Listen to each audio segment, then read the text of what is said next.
दिल की ये आरज़ू है कोई दिलरुबा मिले, अब तक तो जो भी दोस्त मिले बेवफा मिले। धारी की जनता भी कुछ ऐसा ही सोच रही होगी जिन्हें फिर से बाय इलेक्शन फेस करना है। नमस्कार, मेरा नाम है अनूप शर्मा और आज हम आपके साथ बात करने जा रहे हैं धारी विधानसभा की। गुजरात में कुछ सीटों पर बाय इलेक्शन होने वाले हैं, उनमें से एक विधानसभा है धारी। धारी विधानसभा की जब हम बात करते हैं तो बात अमरेली डिस्ट्रिक्ट की भी होनी चाहिए, और अमरेली डिस्ट्रिक्ट की जब बात करते हैं तो उस इंसान की बात होनी चाहिए जिस इंसान से पूरा अमरेली जाना जाता है। डॉक्टर जीवराज मेहता, गुजरात के पहले मुख्यमंत्री जो अमरेली से ताल्लुकात रखते थे और जिन्होंने एक सपना देखा था कि देश का सबसे बड़ा अस्पताल गुजरात में बनाया जाए। उन्होंने उसकी नींव भी रखी सिविल हॉस्पिटल अहमदाबाद के रूप में। पर इतने सालों बाद भी अमरेली डिस्ट्रिक्ट आज भी एक अच्छी सरकारी हॉस्पिटल के लिए इंतज़ार कर रहा है।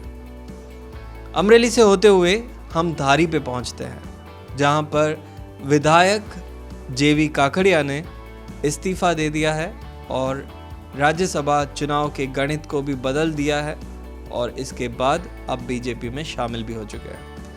जेवी काकड़िया इशारा भी कर चुके हैं कि वही चुनाव लड़ने वाले हैं और इसका मतलब उन्हें बीजेपी से ग्रीन सिग्नल मिल चुका है। तो बीजेपी के कैंडिडेट के रूप में हम उन्हें देख सकते हैं कि बीजेपी उन्हें ही बाई इलेक्शन में बतौर कैंडिडेट उतारेगी, जबकि कांग्रेस ने अभी तक अपने पत्ते नहीं खोले हैं।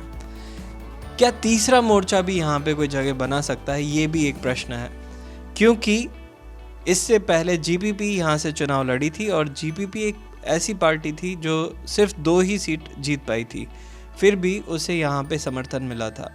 ऐसी स्थिति में क्या तीसरे मोर्चे के लिए भी कोई जगह है, इस विषय पे भी हम आगे बात करेंगे। धारी विधानसभा की अगर हम बात करें तो ये विधानसभा 3 तालुकों से इकट्ठा होकर बनती है। उसमें सबसे पहला है धारी, दूसरा है बगसरा और खांभा तालुका, जिसके कुछ गांव इस विधानसभा में आते हैं।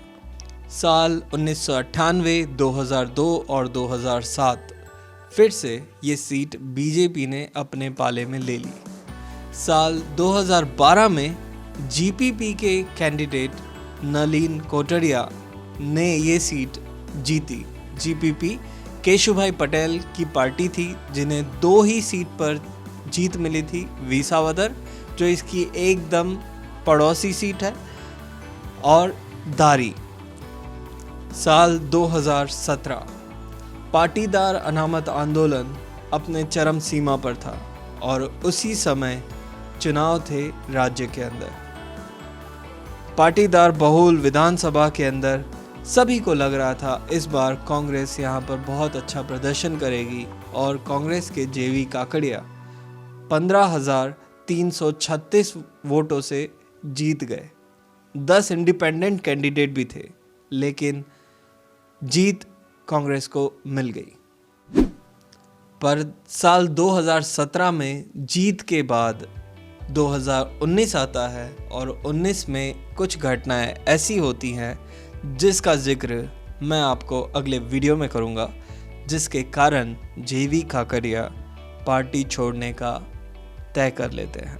2020 आते आते राज्यसभा चुनाव में अच्छा मौका मिलता है और वो कांग्रेस से रिज़ाइन करते हैं और अब वहाँ पर बाय इलेक्शन होने जा रहा है। लेकिन अगर हम यहाँ पर कास्ट की बात करें, क्योंकि कास्ट जातिगत समीकरण चुनाव में बड़ा महत्वपूर्ण रोल प्ले करता है।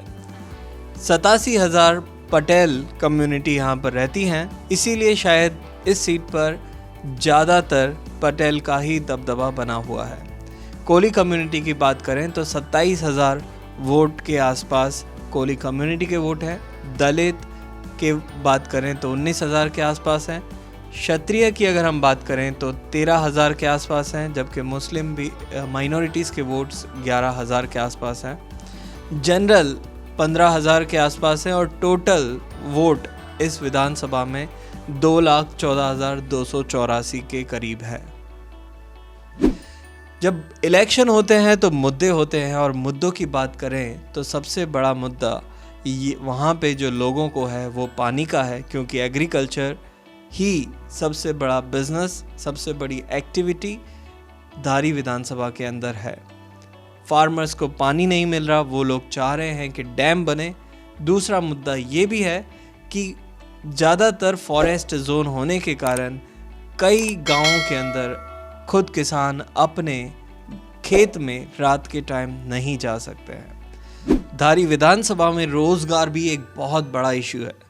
लोग रोज़गार के लिए काफ़ी दूर तक राजकोट और सूरत माइग्रेशन कर रहे हैं। वैसे एक और मुद्दा ये भी बना हुआ है बाय इलेक्शन। बाय इलेक्शन के लिए बीजेपी और कांग्रेस दोनों एक दूसरे को दोषी मान रही है।